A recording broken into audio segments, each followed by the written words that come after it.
We are the victims of a fall.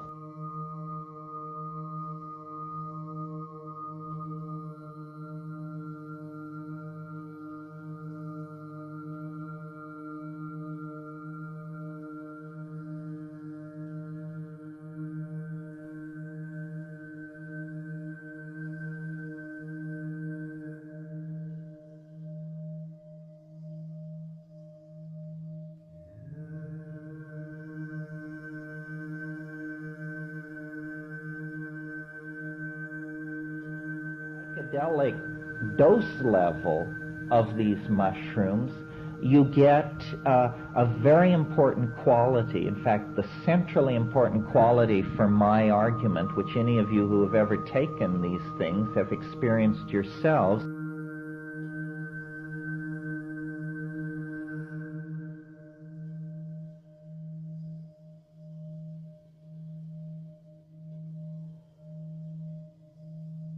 And that's what I call boundary dissolution. And here's the notion in a nutshell.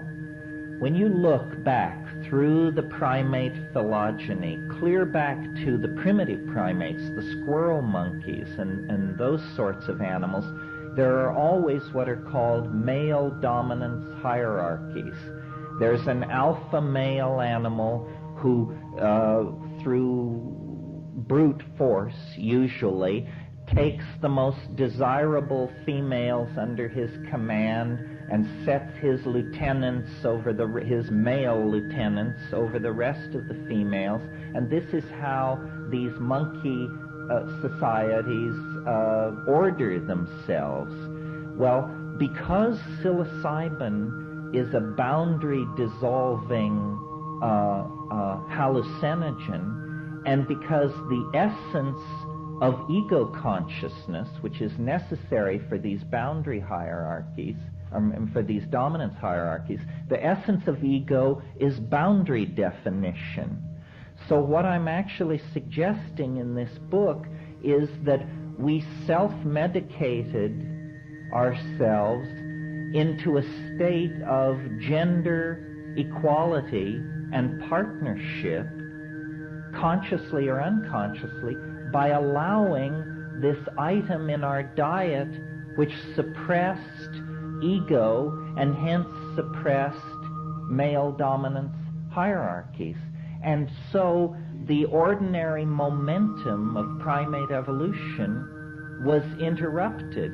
And for a period of about, who knows, pick a number, somewhere between 15 and 50,000 years, ending about 10,000 years ago, we actually lived in a kind of paradise where human beings were at equilibrium and in balance with the earth, where men and women were in balance with each other. And I should have mentioned this sexual arousal which went along with the mushroom taking promoted a style of orgy, probably at festivals which were lunar. At the new and full moon, everybody basically just jumped each other's bones in a big heap. And the social consequence of orgy as a social style is that it makes it impossible for men to trace lines of male paternity. This is very important.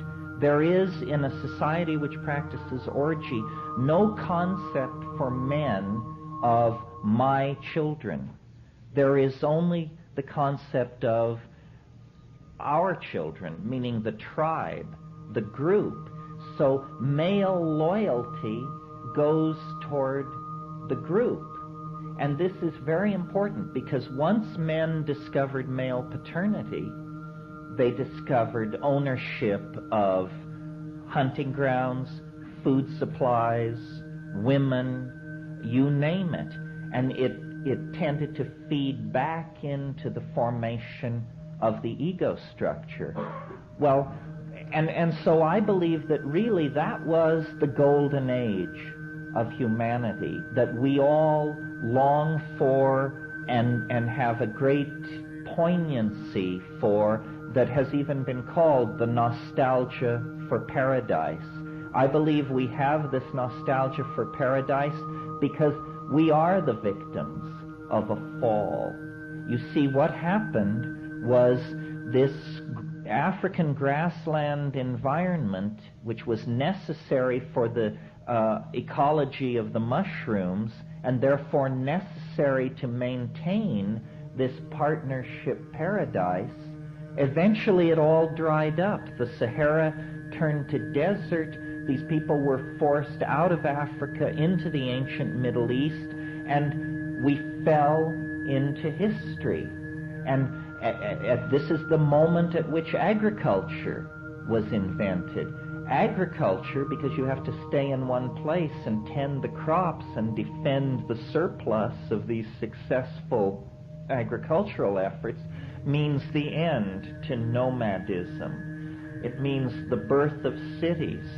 It means the creation through surpluses of classes of those who have and those who have not. It promotes kingship. It creates the need for standing armies.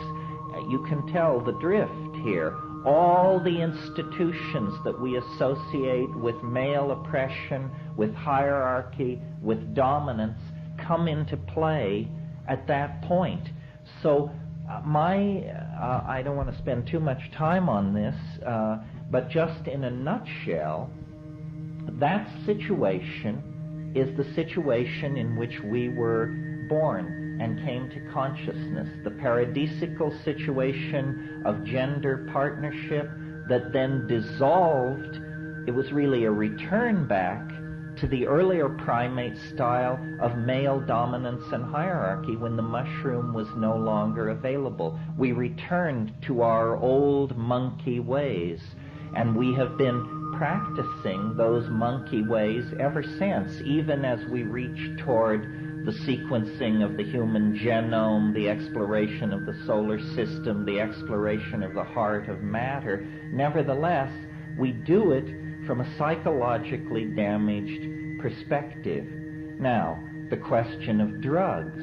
Why, as a species, are we so obsessed and so addictable to so many things? There are a few animals who will break into a compound for fermented fruit or something like that, but we addict to dozens of substances and behaviors.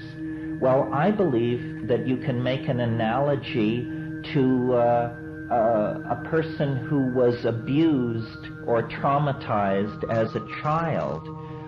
The entirety of human history has been acted out in the light of the traumatic severing of our connection into the Gaian mother goddess planetary matrix of organic wholeness that was the centerpiece of the psychedelic experience back in the high Paleolithic. In other words, the world of hallucination and vision that psilocybin carries you into is not your private unconscious or the architecture of your neural programming, but it is in fact a kind of intellect, a kind of being, a kind of Gaian mind. For Paleolithic human beings, it was the great goddess. Once you sever from this matrix of meaning, what James Joyce called the mama matrix most mysterious, once you sever yourself from that, then you have nothing but rationalism, ego, and male dominance to guide you. And that's what has led us into the nightmarish labyrinth of technical civilization, overpopulation, classism, racism, sexism, propaganda, so forth and so on. All the ills of modernity.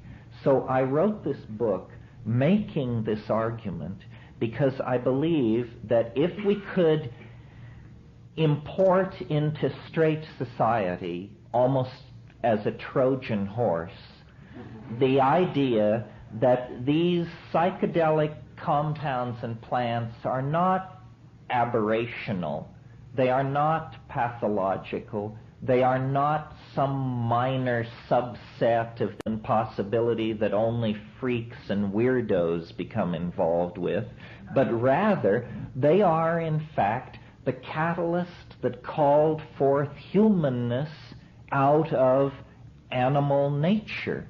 If we could entertain this as a possibility, it would change the way we think about so-called primitive societies, shamanism, the psychedelic experience, society's efforts to control and eradicate these substances.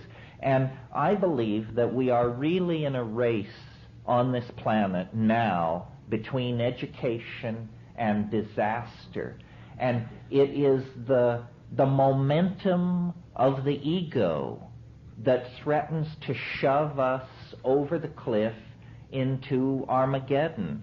Famine, overpopulation, you can kiss goodbye to democratic values. We are all going to live in an Orwellian anthill if we don't, what? Change our minds. We have to change our minds on a dime. I'm not talking about a 500-year program to slowly straighten things out. We have, I believe, less than 30 years to come to terms with the dissolving ozone hole, the toxification of the oceans, the greenhouse effect, the spread of epidemic disease, the rise of fascism, the relentless efforts of the free marketeers to deal products in every corner of the planet. We must change our minds. And what we have to do is have recourse to these same shamanic plants and shamanic practices that allowed our remote ancestors to come to terms with the mystery of being and their situation on this planet vis-a-vis the rest of nature. So I think it's very important at this time to make this argument as clearly as possible, to launch the idea into society and let argument and debate rage. Now, you may think that I'm proposing blowing up some already existing edifice of theory about how human beings came to be. This is not the case. As a matter of fact, orthodox anthropology hasn't a clue. We are the fly in the soup of natural science's explanation of the evolution of species. It's easy to understand how one kind of hummingbird emerges from another. It's not very easy to understand how creatures that build something like Los Angeles can emerge out of creatures who hunt ants by sticking grass stems down their holes, you know. We represent some kind of primary break with nature at the animal level. And I believe it's because we have a symbiotic relationship with all of nature. We are wired for this.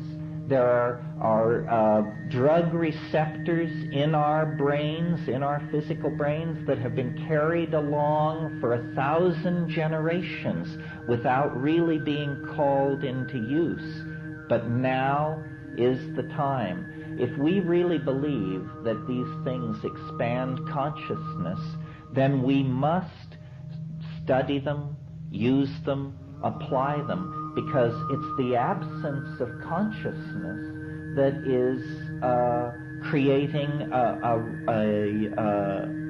terminal crisis, not only for us as a species, but for every living thing on this planet. And I think the psychedelic experience is as much a part of being alive as sexuality, language,